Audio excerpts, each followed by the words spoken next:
എല്ലാ പ്രിയപ്പെട്ട പ്രേക്ഷകർക്കും നമസ്കാരം.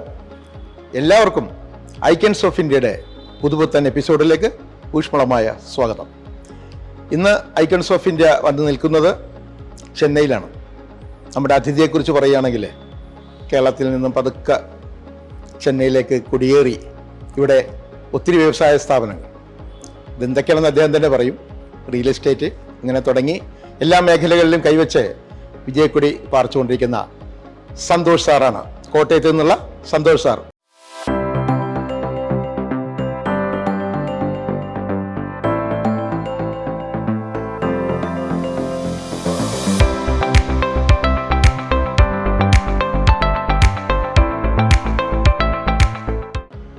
വെൽക്കം, ഐക്കൺസ് ഓഫ് ഇന്ത്യയിലേക്ക് സ്വാഗതം. അപ്പോൾ വിശേഷങ്ങൾ പങ്കുവെക്കുക. കോട്ടയത്തായിരുന്നു ജനനം, കോട്ടയം അല്ലേ? കോട്ടയത്ത് എവിടെ, പ്രോപ്പർ എവിടെയാണ്? കോട്ടയം പാമ്പാടി. പാമ്പാടിക്ക് അടുത്തുള്ള വെള്ളൂര്. വെള്ളൂര്, കോട്ടയം പാമ്പാടി വെള്ളൂര്. അച്ഛന്റെ പേര്? അച്ഛന്റെ പേര് കുട്ടപ്പൻ. അച്ഛനൊരു ചെറിയ ഫാർമറാണ്. പിന്നെ വീട്ടിലെ രണ്ടാമത്തെ ആള്, മൂത്തത് സിസ്റ്ററാണ്. ഇളയത് ഒരു അനിയനുണ്ട്. അനിയൻ ഇപ്പൊ അവിടെയാണ്. അനിയനും സിസ്റ്ററും അനിയനും നാട്ടിൽ തന്നെയാണ്. സിസ്റ്ററിന്റെ പേരെന്താണ്? സിസ്റ്ററിന്റെ പേര് അനില. അനിയന്റെ പേര്? അനിയന്റെ പേര് അനീഷ് ഗ്രാമറ്റം. അനീഷ് കുറച്ച് പൊളിറ്റിക്സിലൊക്കെയാണ്. നാട്ടിൽ തന്നെയാണ്. കോട്ടയം പാമ്പാടി വില്ലേജിലെ വൈസ് ചെയർമാൻ ആയിരുന്നു. അമ്മ നാട്ടിലുണ്ട്. അമ്മയും അച്ഛനും നാട്ടിലാണ്. അവരൊക്കെ പ്രായമായി. അത് കാരണം എല്ലാവരും അവിടെ തന്നെയുണ്ട്. അങ്ങനെ കുഞ്ഞുനാളിൽ നമ്മള് പാമ്പാടിയിൽ ജനിച്ചു വളർന്നു അല്ലേ? കുറച്ച് കളിക്കൂട്ടുകാരൊക്കെ ഉണ്ടാവുമല്ലോ, സുഹൃത്തുക്കള്, ഓർമ്മയുണ്ടോ? ഉണ്ട്. എല്ലാരും എങ്ങനെ മറക്കാനാണ്. ഞാൻ 33 വർഷമായി നാട് വിട്ടിട്ട്. 1990 അവസാനം നാട് വിട്ട, 19 വയസ്സിൽ നാട് വിട്ടതാണ്. കേരളം വിടാനുള്ള സാഹചര്യം എന്ന് പറഞ്ഞു കഴിഞ്ഞാൽ വീട്ടിലെ ഒരു മൂത്ത ആള് ഞാൻ. അപ്പം അങ്ങനെ വരുമ്പോഴത്തേന് വീടിന്റെ ഉത്തരവാദിത്വം എനിക്കായിരുന്നു.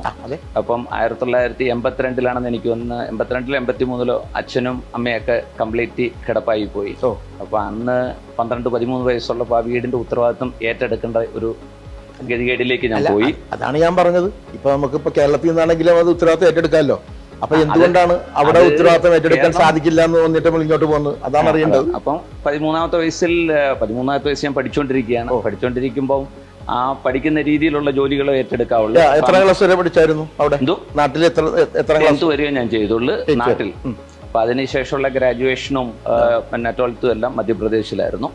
അപ്പൊ അങ്ങനെയുള്ള ഒരു ഉത്തരവാദിത്തത്തിൽ നിന്ന് പിന്നെ ഒരു 10ാം ക്ലാസ് ജയിച്ചിട്ട് അവിടെ ഇരിക്കുമ്പോൾ 86 10ാം ക്ലാസ് ജയിച്ചിട്ടിരിക്കുമ്പോൾ ആ ഒരു 2 മാസം ലീവ് ഉണ്ടല്ലോ, ആ ലീവിലാണ് ആദ്യമായിട്ട് എൻ്റെ അടുത്ത് ഒരാൾ വരുന്നത്, ഒരു മേസ്തിരി. ഞങ്ങളുടെ ഒരു റിലേഷനും കൂടിയാണ്. അദ്ദേഹം വന്ന് ചോദിക്കുന്നു, എങ്ങനെയാ നീ പോരുന്നോ, പണിക്ക് പോരുന്നത്? അപ്പം അദ്ദേഹത്തിന് വീട്ടിലെ സിറ്റുവേഷൻ അറിയാം. കാരണം നമ്മൾ എന്തെങ്കിലും അധ്വാനിച്ചുണ്ടാക്കണം, അവർ 6-7 പേരുടെ വീട് നടത്തണം. അങ്ങനെ 15 വയസ്സും 1 മാസവും കൂടി ഉണ്ട് എനിക്ക് അന്ന്. അന്നാണ് ആദ്യമായിട്ട് ഞാനൊരു മെയ്ക്കാർഡ്, അതായത് ഒരു കൺസ്ട്രക്ഷൻ കമ്പനിയിലെ ഹെൽപ്പറായിട്ടുള്ള ജീവിതം ആരംഭിക്കുന്നത്. ചെറിയൊരു ജോലിയിലേക്ക് അദ്ദേഹം അന്ന് 18 രൂപയാണ് കൂലി. അപ്പം അത് ചെയ്തു, ഒരു 6 മാസം ചെയ്തു. പിന്നെ ചെയ്യാത്ത വിളിച്ച വ്യക്തിയുടെ പേരൊന്ന് ഷാജി. അദ്ദേഹമാണ് നമ്മുടെ ജീവിതത്തിൽ ആദ്യമായിട്ട് ജോലിയിലേക്ക് നമ്മൾ വിളിച്ചത് അല്ലേ? അദ്ദേഹത്തിന്റെ ജീവിതത്തിൽ മറക്കാൻ പറ്റില്ല. എക്സാക്ട്ലി. അങ്ങനെ ഞാനൊരു 19ാമത്തെ വയസ്സിൽ ഒരു ദിവസം ഒരു പിന്നെ കൈത, നമ്മുടെ പൈനാപ്പിൾ ഉണ്ടോ, പൈനാപ്പിൾ പ്ലാന്റേഷനിൽ ജോലി ചെയ്തിട്ട് വരുമ്പോഴത്തേനാണ് കൈ മുഴുവൻ കീറി കിടക്കുക. അന്ന് ഈ വലിയ നീളമുള്ള കത്തികളൊന്നുമില്ല, ചെറിയ കത്തികളൊക്കെയാണ്. കൈ മുഴുവൻ കീറി ഇങ്ങനെ കിടന്ന് കണ്ടപ്പോഴത്തേന് അമ്മയ്ക്കൊരു സങ്കടം. അപ്പം രാത്രിയും പകലും ഒന്നും നോക്കാതെ നമ്മൾ ജോലിക്ക് പോകുന്നു. അപ്പോൾ അത് കണ്ടപ്പോൾ അമ്മയ്ക്കൊരു സങ്കടം. അമ്മ, അച്ഛൻ്റെ ഒരു അനിയൻ മധ്യപ്രദേശിലുണ്ട്, പുള്ളിയോട് വിളിച്ച് ചോദിച്ചു, ഇവനെ എങ്ങനെയല്ലോ ഇവിടെ നിന്ന് കൊണ്ടുപോകാവോ, എങ്കിലും ഇവൻ രക്ഷപ്പെടത്തുള്ളൂ. ഇവിടെ നിന്നാൽ ഈ രാത്രിയും പകലും ഇല്ലാതെ, കാരണം അന്നൊക്കെ എന്ന് പറഞ്ഞാൽ എൻ്റെ വെയിറ്റ് എന്ന് പറഞ്ഞാൽ മൊത്തത്തിലൊരു 35 കിലോ കാണും, എല്ലാം കൂടി അത്ര ഉള്ളു. അപ്പോൾ അങ്ങനെ അവിടുന്ന് കൊണ്ടുപോകാമെന്ന് അമ്മ ചോദിക്കുകയാണ്. അമ്മയുടെ ആഗ്രഹം എന്ന് പറഞ്ഞാൽ എന്റെ മോൻ എന്റെ കൺമുമ്പിൽ കിടന്ന് കഷ്ടപ്പെടാൻ കാണാൻ എനിക്ക് സാധിക്കും. കൈ മുഴുവൻ കീറി കിടക്കുകയാണ്. എവിടെയെങ്കിലും പോയി കാണാൻ പറയത്ത് വേഗം കഷ്ടപ്പെട്ടോട്ടെ, അവൻ ജീവിതം പഠിക്കട്ടെ. അപ്പൊ അങ്ങനെയാണ്. അപ്പൊ പക്ഷെ ഞാൻ റെഫ്യൂസ് ചെയ്തു. കാരണം ഞാൻ പോയി കഴിഞ്ഞാൽ പിന്നെ വീട് നോക്കാൻ ആരുമില്ല.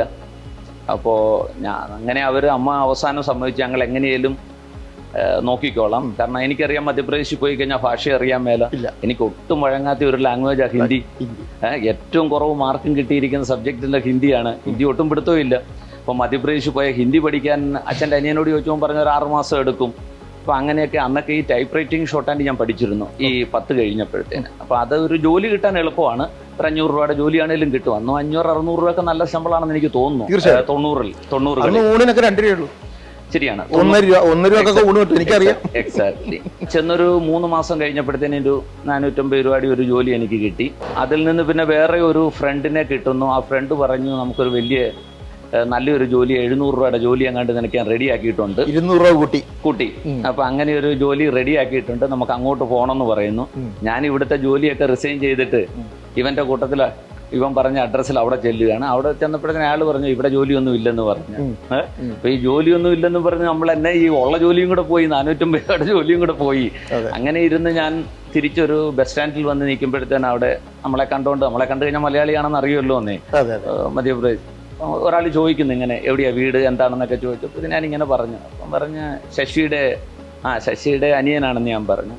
അങ്ങനെയാണ് എന്നോട് ചോദിച്ചു ഇങ്ങനെ ഗുഡിയർ എന്ന് പറയുന്ന ഒരു കമ്പനിയിൽ ഒരു ടെമ്പററി വേക്കൻസി ഉണ്ട്.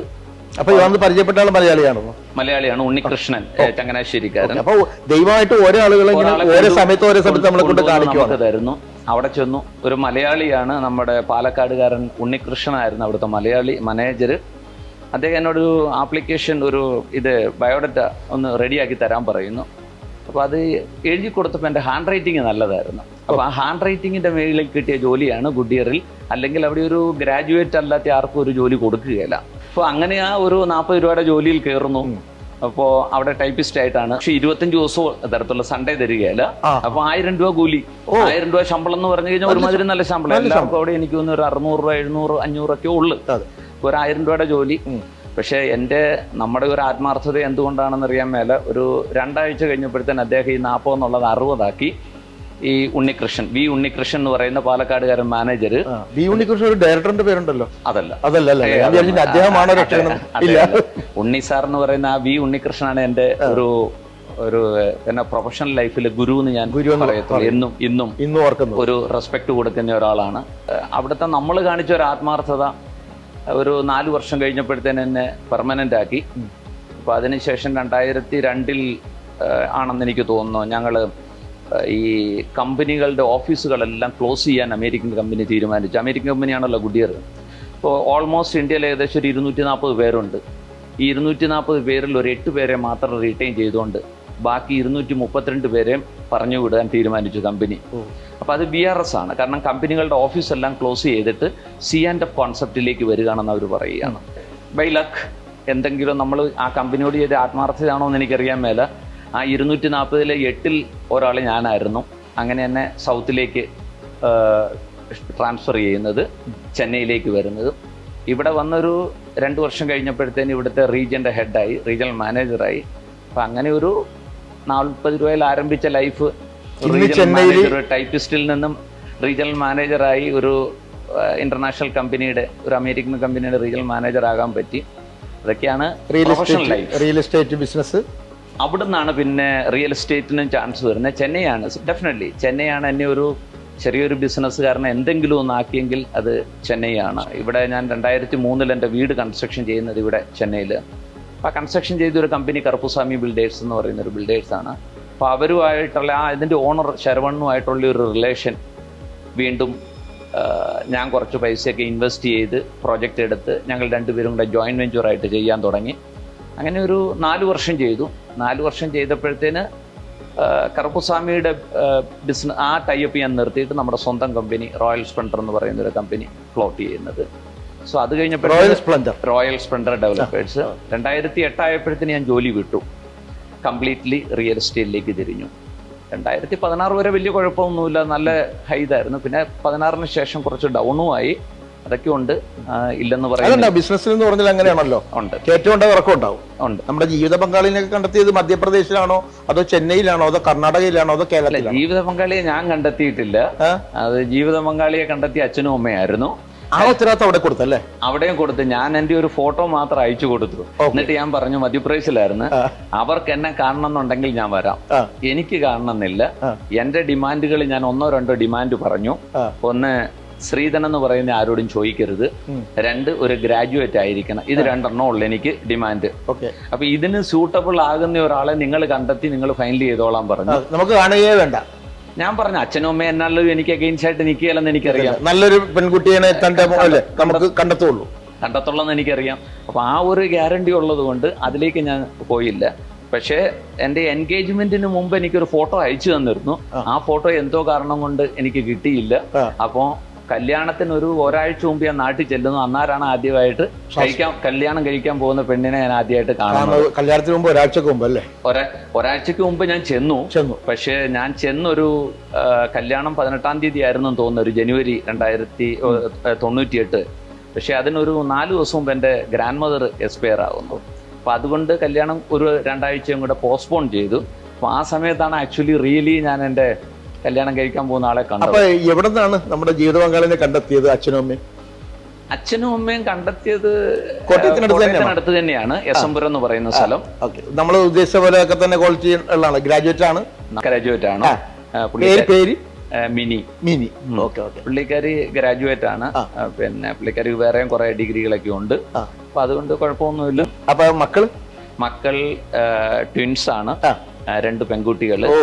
അപ്പോൾ 2 പേരും പോസ്റ്റ് ഗ്രാജുവേഷൻ ചെയ്യുന്നു. സോ ഒരാള് MA ഇംഗ്ലീഷിൽ, ഒരു MA ഇംഗ്ലീഷ് കഴിഞ്ഞു, MA ഇംഗ്ലീഷ് ലിറ്ററേച്ചർ നടക്കുന്നു. പിന്നെ ഒരാള് MSc എക്കണോമിക്സ് ചെയ്യുന്നു. പുള്ളിക്കാരി ജർമ്മനിയിലാണ്. അപ്പൊ അതൊരു 2nd ഇയർ ആണ്. ഐ തിങ്ക് ദിസ് ഇയർ, ഈ വർഷം അവസാനത്തോടു കൂടി തീരുമെന്ന് തോന്നുന്നു. അപ്പൊ അവർക്ക് ചെന്നൈയിലേക്ക് വരണം എന്നുള്ള ആഗ്രഹമൊന്നും ഉണ്ടായി? അവര് ചെന്നൈയിലാണല്ലോ. അപ്പൊ ഫാമിലി സെറ്റിൽഡ് ചെന്നൈയിലാണോ? ഇപ്പൊ നിലവിൽ എന്തൊക്കെ ചെയ്യുന്നുണ്ടെന്നുള്ള നമ്മുടെ പ്രേക്ഷകരോട്. ഇപ്പം ബേസിക്കലി ഞാൻ റിയൽ എസ്റ്റേറ്റ് ആണ്. റിയൽ എസ്റ്റേറ്റ് ഞാൻ പറഞ്ഞല്ലോ, കാരണം ഇടയ്ക്ക് വെച്ചൊരു ബിസിനസ്സിനും ഒരു ഡൾ ഉണ്ടായിരുന്നു. ഫ്ലഡിന്റെ ഒക്കെ കഴിഞ്ഞപ്പോഴത്തെ ചെന്നൈയിലെ ഫ്ലഡും എല്ലാം കഴിഞ്ഞപ്പോഴത്തേന് അത് ഏകദേശം ഒരു 2020 വരെ ആ ഒരു സ്ട്രഗിളിംഗ് പീരീഡ് ഉണ്ടായിരുന്നു. പക്ഷെ ആ സമയത്തൊക്കെ ഞാൻ പിന്നെയും പറയുകയാണ്, നമുക്ക് തന്ന പ്രൊട്ടക്ഷനും കാര്യങ്ങളും എല്ലാം ഇവിടുത്തുകാരാണ്. നമ്മൾ എല്ലാം അതിജീവിച്ചു. കാരണം നമുക്ക് അല്ലെങ്കിൽ അതേസമയത്ത് കേരളത്തിലായിരുന്നെങ്കിൽ ഒരു മലയാളിയാണെന്നും പറഞ്ഞ് തമിഴനാണെന്നും പറഞ്ഞ് അവിടെ ആൾക്കാരെല്ലാവരും കൂടെ ചിലപ്പോൾ ഓടിച്ചേനെ. പക്ഷെ ഇവിടെ അതല്ല. ഇവിടെ ആ കൂട്ടത്തിൽ നിന്ന് സഹായിക്കാനുള്ളത് സഹായിച്ചു. പിന്നെ 2021 ശേഷം വീണ്ടും ഒരു തിരിച്ച് വരാൻ തുടങ്ങി. കോവിഡിന്റെ ഒക്കെ ഒരു കുറച്ചുണ്ടായിരുന്നു, എങ്കിലും കുഴപ്പമില്ല. ഇപ്പം റിയൽ എസ്റ്റേറ്റിലാണ്. ഞാൻ 2018 വരെ കൂടുതലും കൺസ്ട്രക്ഷൻ മേഖല മാത്രമായിരുന്നു. ഇപ്പം പിന്നെ കൺസ്ട്രക്ഷൻ വിട്ടിട്ട് കൺസ്ട്രക്ഷൻ വളരെ 1-2 പ്രൊജക്റ്റുകൾ കൂടുതലും ലേഔട്ടുകളാണ്. അപ്പം ലാൻഡ് മേടിക്കുക, പ്ലോട്ടുകളാക്കുക, അത് ചെയ്യുക. പിന്നെ ഒരു മന്ത്ലി എങ്ങനെ വന്നാലും ഒരു 10 days കർണാടകത്തിലായിരിക്കും. കാരണം അവിടെ കുറച്ച് നമുക്ക് ഈ പ്ലാന്റേഷനും ഒക്കെ ഉള്ളത് കൊണ്ട് അതിൻ്റെ ഒരു മോണിറ്ററിങ്ങും കാര്യങ്ങൾക്കും അവിടെ പോകണം. 10 ദിവസം 20 ദിവസം ഇവിടെ നമുക്ക് ടൈം കിട്ടത്തുള്ളൂ. അങ്ങനെ പോകുന്നു. പിന്നെ കുറച്ച് സോഷ്യൽ വർക്കും കാര്യങ്ങളും ഒക്കെ. ചാരിറ്റി പ്രവർത്തനമുണ്ട്. ഞങ്ങൾക്കൊരു സംഘടനയുണ്ട്, സംഘടനയുടെ പേരെന്താണ്? പ്രവാഹം എന്ന് പറയുന്നത്, west Chennai Malayali welfare association. അപ്പൊ അതിന്റെ ഇപ്പം ഞാനൊരു ജനറൽ സെക്രട്ടറിയാണ്. കേരളത്തിൽ നിന്ന് ഇവിടെ തമിഴ്നാട്ടിൽ വന്നിട്ടുണ്ടല്ലോ, അടിപൊളി ജനറൽ സെക്രട്ടറി ആയി അല്ലേ? അല്ല, അതിന്റെ ഒരു ഇതാണ്. അപ്പൊ അതിന്റെ വർക്കുകളും കാര്യങ്ങളും ഒക്കെ അതുകൊണ്ട് കുറച്ച്. പിന്നെ എന്തൊക്കെയാണ് ഇപ്പൊ നമ്മൾ ചാറ്റിയായിട്ട് ഇപ്പൊ അടുത്ത് ചെയ്തെന്താണ്? ചാരിറ്റിയോ ഈ സംഘടന ഞങ്ങള് റീസെന്റ് ഒരു പ്രോഗ്രാം അറേഞ്ച് ചെയ്തിരുന്നു ഇവിടെ. അത് നമ്മുടെ നാഞ്ചിയമ്മയുടെയും പ്രസീതയുടെ ആയിരുന്നു. അപ്പൊ അതിനകത്തുനിന്ന് വരുന്ന ഒരു എമൗണ്ട് കൊണ്ട് ഇവിടെ ഈ ആരോഗ്യമില്ലാത്ത ഒരു അമ്മമാർക്ക് അവർക്ക് വേണ്ടിയ കാര്യങ്ങളൊക്കെ ചെയ്യാൻ വേണ്ടിയുള്ള ഒരു ചാരിറ്റി പ്രവർത്തനങ്ങളൊക്കെ ആയിരുന്നു. അതില്ലാതെ ഞങ്ങളൊരു ഫ്രീക്വന്റ് ആയിട്ട് എന്തെങ്കിലും ഒരു ഒക്കേഷനൊക്കെ വരുമ്പോഴത്തേന് ഇവിടെയുള്ള ആശ്രമങ്ങൾ, അത് അനാഥാശ്രമങ്ങളും മറ്റുള്ള ചിൽഡ്രൻ അതെല്ലാം പോയി അവർക്ക് വേണ്ടിയ സഹായങ്ങളൊക്കെ ചെയ്യാറുണ്ട്. അപ്പം ഇപ്പോഴും ഞങ്ങൾ അതിന് പ്രത്യേകിച്ചൊരു ഫണ്ട് രൂപീകരിക്കാനുള്ള ഒരു പരിപാടി നടക്കുന്നുണ്ട്.